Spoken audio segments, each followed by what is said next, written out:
England have done it, guys. We're into the World Cup final. The first time in 27 years. We've just absolutely destroyed the Australians. Sky Sports have announced they're going to show the match for free. I'll let you know at the end of the video how you can watch it for completely free. This is part 2 of our 3-part weekend special. England are into the Cricket World Cup final, guys. Welcome to the Sports Debate. Here he is again. That's astonishing. It's absolutely world. He's taken them apart. Yeah, guys, so the big news today, England have reached the World Cup final. I promise that's the last time Okay, I promise now that's the last time we're going to be using that. So yeah, England are into the World Cup final for the first time since 1992. Unfortunately, that final we did lose to Pakistan. This is the 4th time England have reached the World Cup final. We've lost all of them so far. So it's coming home this year, guys. It's coming home. Looking at the match today, Australia won the toss and decided to bat. That's been a bit of a recurring theme in this World Cup. It seems to be that the team batting first seems to win most of the time. But not the case today, guys. Not the case today. As you can see, I'm a bit hyped over this. Australia had a really poor start. They lost 3 wickets for the first 14 runs. And it looked like it could get embarrassing, really. They did have a bit of a recovery job with Steve Smith, high scoring with 85 runs, which took them to a total of 223. So yeah, I mean, 223, the target was 224. Normally, you wouldn't really think twice about that over England getting the victory there. But of course, after yesterday's shock result with New Zealand defending a target of 240 against the batting power of India, you weren't really... you didn't want to celebrate a bit too early, but wow, what a start England had with the opening batsman with over 100-run partnership there. For me, that really won the game for England, because after that there was really, it was almost more like harder to lose than win the match. The standout performer for England was, of course, Jason Roy. He scored 85 runs from only 65 balls. He really showed the criminal Australians how to bat on the pitch. So yeah, I mean, it was just the most perfect evening, really. There was no real scary moments, and even Jason Roy, he fell to a he was called out when he shouldn't have been. The umpire thought he'd gloved the ball and the wicketkeeper took the catch, but looking at the replays with the ultra edge and all of that, he wasn't out at all. But unfortunately, England had already used their review before on the Johnny Bairstow LBW. I mean, look, it was a complete 100% chance that was out. So I don't know why they wasted it, but I think it shows the importance now to not waste your review willy-nilly, because Jason Roy, he was, heading towards his century, and yeah, he was given out to a ball that he shouldn't have been given out to. But of course, that's just a little blip in the system after an amazing performance from the boys. Midway through the group stage, we were all fearing the worst. It looked like England, after the defeats to Sri Lanka and of course Australia, it looked like England might not even make the semi-finals. And now, yeah, we're into the finals and we are going to face, not India, New Zealand. New Zealand, of course, beat India in the semi-finals, which was a massive shock to the system for everyone, I think.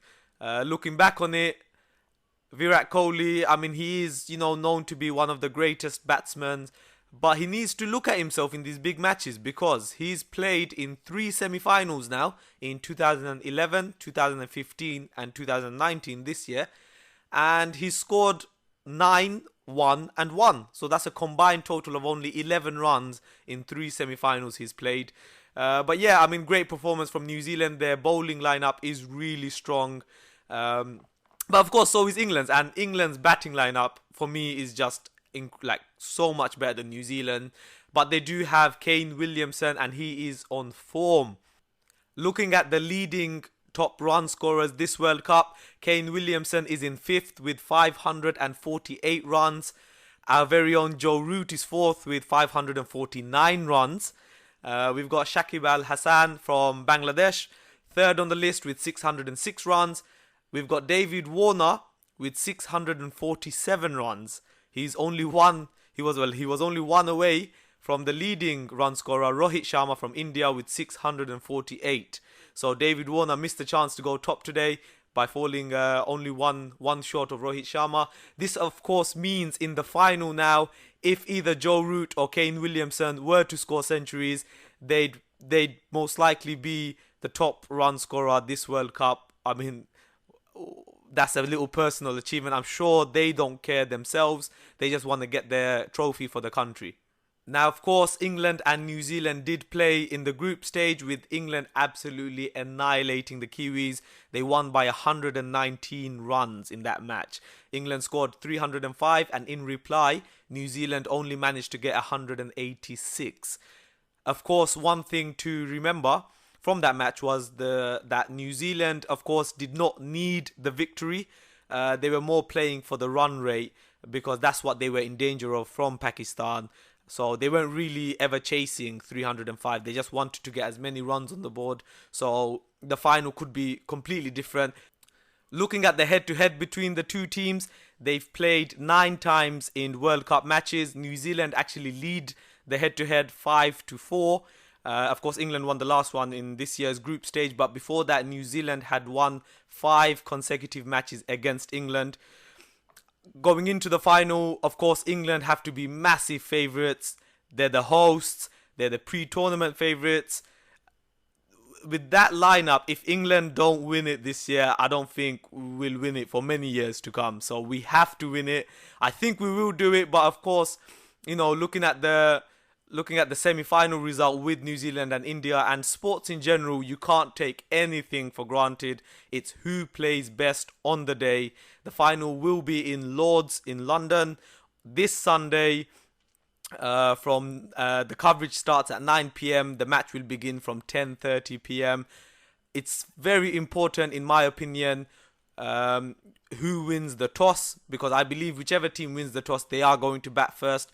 Like I've said before, that seems to be the trend. You bat first, you win. Not today though, but yeah, that is the trend. I think if England win the toss, massive favourites to win it from there. I mean, you'd say at least 300 would be the target for England, and then I don't see New Zealand chasing that down.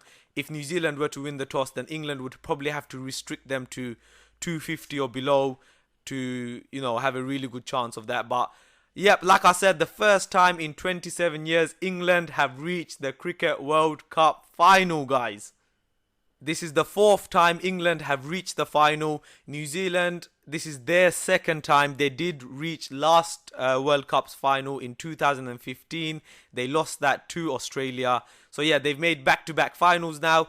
And yeah, we're going to have a new World Cup winner this year. Neither England nor New Zealand have ever won the World Cup. So we're going to see, you know, a new winner. And I cannot wait. I'm hoping to have a big party this Sunday.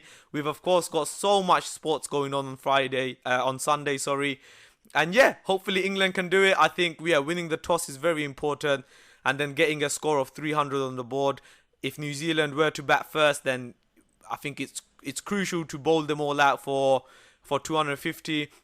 The England bowlers, obviously, Jofra Archer will be the main man, and Mark Wood.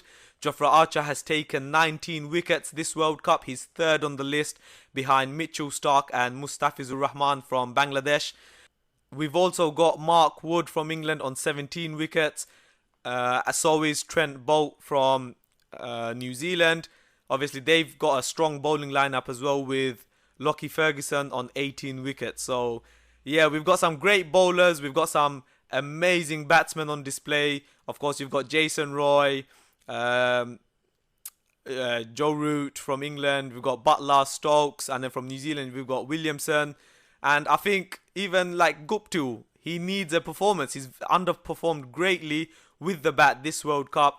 We've seen some extraordinary fielding from him, but I think, yeah, he's going to need a big score in the final to owe the team. Let me know in the comments below what you think. Who is going to win the final? Do you think the boys can bring it home? Or do you think New Zealand are going to win their first World Cup? I personally think not. But yeah, let me know what you think. I think England are going to win the World Cup this Sunday. Get in there, lads. Now we'll quickly recap some of the other news from sports. Of course, Serena Williams has reached her 11th Wimbledon final today. She's chasing her 8th Wimbledon title, and the important thing about that is if she wins Wimbledon this year, then she will altogether have 24 Grand Slam titles. This is a record equaling amount with Margaret Court. She's been waiting for quite a while to match the record. She's got a golden opportunity this Saturday, which is the women's final for the Wimbledon, and she is going to face Simona Halep in that final. Of course, Halep knows her way round winning Grand Slam. She did win the French Open last year. She's been in the Australian Open final as well, and now she's in the Wimbledon final. Looking at the head-to-head, Serena Williams does lead her by quite a bit. It's nine wins for Serena compared to only 1 for Simona Halep. They've met 3 times previously in Grand Slams, with Serena Williams winning all of them. In 3 sets, however, so it's not been a cakewalk. Tomorrow, of course, we have the men's semi-finals at Wimbledon. We've got Novak Djokovic versus Roberto Bautista Agut, and then the dream semi-final tomorrow, which is Roger Federer versus Rafael Nadal, part 40. This will be the 40th time they've met, and yeah, that's on tomorrow. I cannot wait for that. It's going to be an epic day tomorrow. So yeah, like I've said, we've got a lot of things going on this Sunday. Lewis Hamilton has himself come out and said that he does not think the British Grand Prix should have been held on the day, because as you know, we've got the Cricket World Cup final and the Wimbledon's men's final this Sunday as well. He said that he believes the British Grand Prix should have undivided attention, so maybe it should have been moved. But yeah, there we have it. We have all 3. We're probably all going to be juggling the channels. And as promised, I'll let you know how to watch all 3 of them. As promised earlier on the video, I'm now going to tell you how to watch all these great sporting events for free this weekend. So yes, as you know, Sky Sports have had the rights to the World Cup, but because England are in the final, they're going to show it free for the whole nation. It will be shown on Channel 4 starting from 9 AM in the morning, and then lunchtime it's going to move to More 4, because Channel 4 also are showing the British Grand Prix for free. So yeah, if you want to watch the Cricket World Cup for free this Sunday, Channel 4, and then lunchtime, More 4. The British Grand Prix, if you want to watch it for free, it's on Channel 4 from lunchtime. And then the Wimbledon's final, of course, will be on the BBC, as they always show it. So yeah, I cannot wait for this Sunday. You know, it's been a fantastic summer of sports, and what a climax we've got. Of course, England in the final. Let me know what you think. I think the boys are going to bring it home. It will be the first time England win the World Cup. And yeah, I can't wait for that. England versus New Zealand. If you have any suggestions, please do leave a comment below. And if you like what you see and want to see future videos, then please do subscribe to the channel and also give a thumbs up to this video. Thank you very much for watching. Game, set, and match. Game, set,